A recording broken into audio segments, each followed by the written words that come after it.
First, a question for everyone out there. Have you ever felt stuck with your English vocabulary and wondered how to speak more naturally? This is the Business English Podcast, where we tackle practical strategies for your growth. Absolutely. Vocabulary is often a key barrier for English learners. People want to sound more confident, but they're not sure how to start.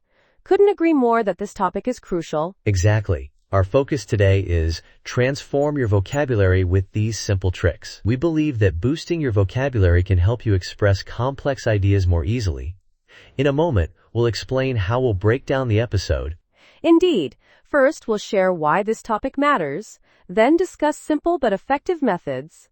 After that, we'll highlight some real examples and do mini English lessons.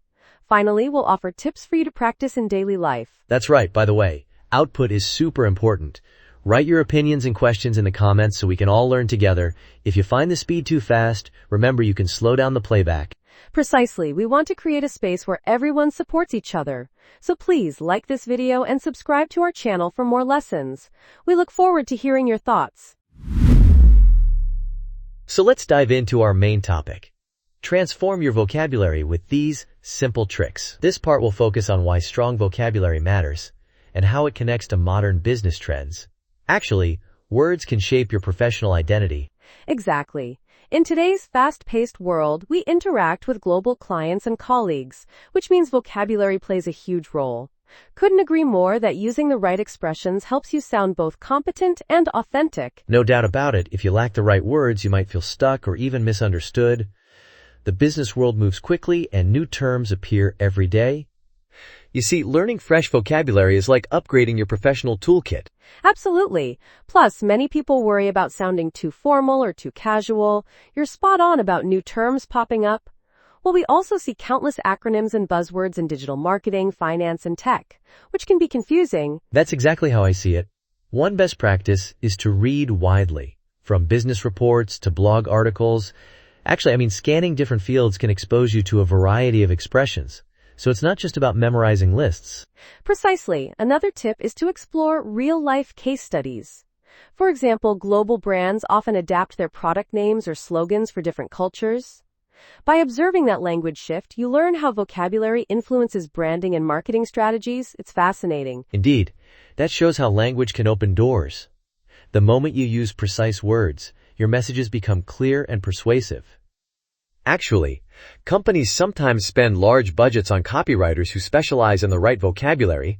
That's how critical word choice can be. Totally, and in recent years, we've seen the rise of concise writing in emails, proposals, and presentations. People want clarity and impact, so if you can pick the best words, you'll stand out. That's why I love focusing on key vocabulary. Couldn't agree more. Let me see. One big trend is also the increased use of simplified language in global businesses. Actually, big corporations are learning that straightforward terms help employees, even if they come from diverse linguistic backgrounds. You nailed it. For instance, a major tech company once had to revise its internal documents because the language was too technical. That adjustment led to higher productivity and fewer misunderstandings. That's a real example of vocabulary's power. That's right. To transform your vocabulary, you need consistent practice. Reading, listening, and speaking regularly are all essential. Basically, if you only study once a week, those words might vanish. Keep them active by using them in real contexts. Precisely. Also, consider trying digital tools or apps that help with spaced repetition. Well, some platforms even send you daily word quizzes. That technique ensures you revisit words before you forget them. It's a proven method for long-term retention. Indeed. Another approach is to learn collocations, not just single words. Like, if you pick up the verb handle, try to learn phrases like handle customer complaints or handle financial data. That way, you'll gain practical chunks you can use. Couldn't agree more. Collocations make your English sound smooth and natural. By the way, the same goes for idioms that relate to business, such as cut corners or go the extra mile. Those expressions often impress colleagues and clients alike. Absolutely. In a moment, we'll dive into some specific examples during our English lesson. For now, remember that your vocabulary is an evolving asset. Keep exploring new words and contexts.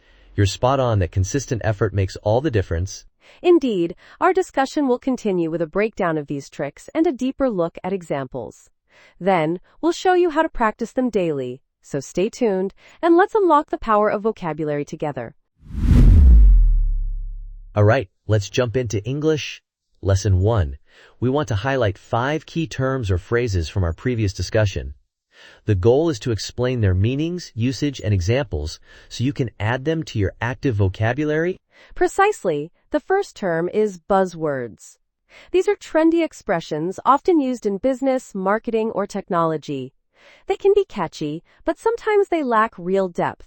For instance, terms like synergy or blockchain became buzzwords when they first appeared. Exactly. Usage tip. When you hear a buzzword, try to understand its real meaning. Example sentence. Our CEO loves using buzzwords like growth hacking, even if the strategy remains unclear. So, be cautious with them, but also stay aware. Absolutely. Next, let's talk about collocations. These are word pairs or phrases that naturally go together, like heavy rain or strong coffee. Example sentence. We need to handle customer complaints carefully. That phrase shows how handle and complaints often pair up. Indeed, collocations boost fluency and save time. If you practice them regularly, you'll sound more natural. Another example. He gave an impressive presentation. Notice gave and presentation often go together instead of did a presentation. Totally. Third, we have cut corners. This idiom means doing something in the easiest, quickest, or cheapest way, often sacrificing quality. For example, they cut corners on safety checks to save money, which caused problems later. Exactly. Be careful with this phrase, since it often has a negative connotation. It implies reduced effort or lower standards. In business contexts, cutting corners is usually risky, so it's best to avoid it unless you want to highlight a flawed process. Precisely. Fourth, we have go the extra mile. It means to make additional effort or provide more than what is required. For instance, our support team always goes the extra mile to help clients. This phrase has a very positive tone. That's exactly how I see it. Using go the extra mile can emphasize dedication and great service. Example. He really went the extra mile by following up with detailed reports. It suggests genuine commitment. In business, that can be a big advantage. Indeed. Finally, spaced repetition is our fifth concept. This refers to reviewing information at expanding intervals instead of cramming. Example sentence. I use a spaced repetition app to practice new vocabulary every few days so I don't forget. No doubt about it, spaced repetition helps your brain move words from short-term to long-term memory. It's a proven method used by language learners worldwide. If you incorporate it into your routine, you'll see steady improvement in your vocabulary retention. Totally. That wraps up our 5 focus items. Buzzwords, collocations, cut corners, go the extra mile, and spaced repetition. Try to use them in your writing or speech. Keep practicing because the more you engage with these terms, the more natural they become. Couldn't agree more. In our next segment, we'll introduce some practical tips on how to apply today's vocabulary strategies in real-life settings. Stick around, and let's continue building up those language skills together. All right, welcome to our practical tips segment. We'll discuss how you can apply these vocabulary strategies in your everyday life, especially if you're busy with work or school. Because, basically, we all need quick but effective techniques to boost our language skills. Absolutely. First, set a realistic study schedule. You see, many people think they must study for hours, but short daily sessions can be more effective. For instance, commit to learning one new word each morning and review it at night. Exactly. Also, try integrating vocabulary into tasks you already do. If you read industry news, highlight unfamiliar words and search their meanings. Then, basically, use them in a sentence. That small habit can transform your reading time into active vocabulary building. Precisely. Another strategy is to use technology wisely. By the way, apps or online flashcards with spaced repetition features can remind you to review words. That automated process takes away the stress of remembering when to study next. Indeed. And let's not forget about listening practice. Podcasts, like ours, or even audiobooks can introduce you to new expressions. Hearing vocabulary in context helps you recognize tone, pronunciation, and how words fit naturally into conversation. Totally. Another tip is to find a language buddy or join an online community. Basically, conversation practice solidifies new vocabulary. If possible, form small groups at your workplace and set aside time to discuss relevant topics in English. Absolutely. Next, try journaling in English. You don't need to write pages. Even a short paragraph about your day can help. You can incorporate new words you've discovered. That habit forces you to produce language, not just consume it. Exactly. Also, try labeling items in your home or office with sticky notes. This might feel basic, but it reinforces memory through visual cues. For instance, if you're learning the word drawer, stick a note on it as a reminder. No doubt about it. Another approach is reading aloud. That helps with pronunciation and retention. Couldn't agree more that when you hear your own voice, the vocabulary sticks. Actually, you can record yourself and compare your speech over time. Precisely. And let's incorporate social media. Follow accounts in English that post short articles or tips. You're spot on that our feeds can become mini learning platforms. Just be sure to verify the credibility of sources so you learn correct usage. Indeed. You might even consider short videos or tutorials. Actually, platforms like video sharing sites have channels that teach business English phrases. Watching such content can keep you motivated and aware of the latest language trends. Absolutely. Another useful tip is to recap your day in English before sleeping. Just mentally review words you used or learned. That reflection process helps your mind consolidate information. You see, consistent mini-reviews can lead to big improvements over time. Indeed. Let's also talk about setting measurable goals. For example, decide you'll learn 3 new words a week and use them in one email or meeting. Basically, track your progress with a checklist. That sense of achievement keeps you motivated.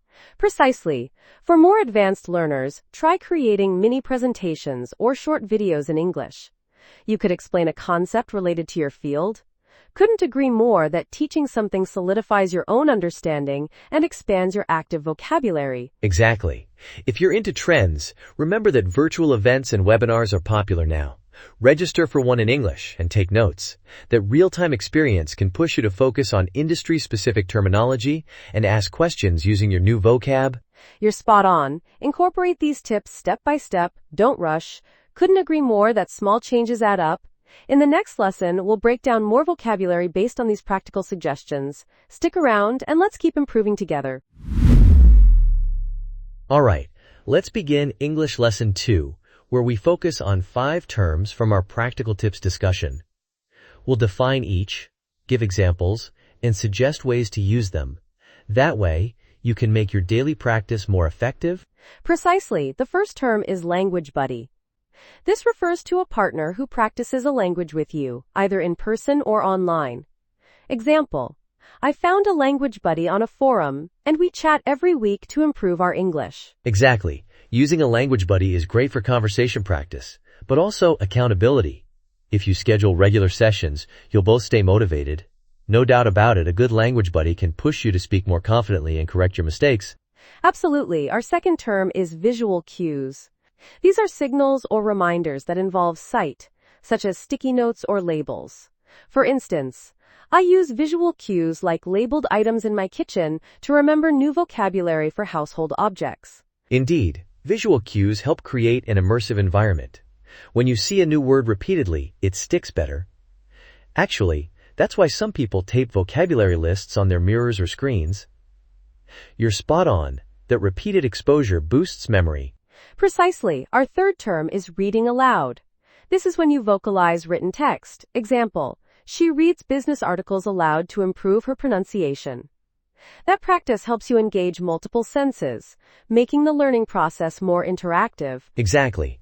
Reading aloud can feel odd at first, but it builds confidence in speaking.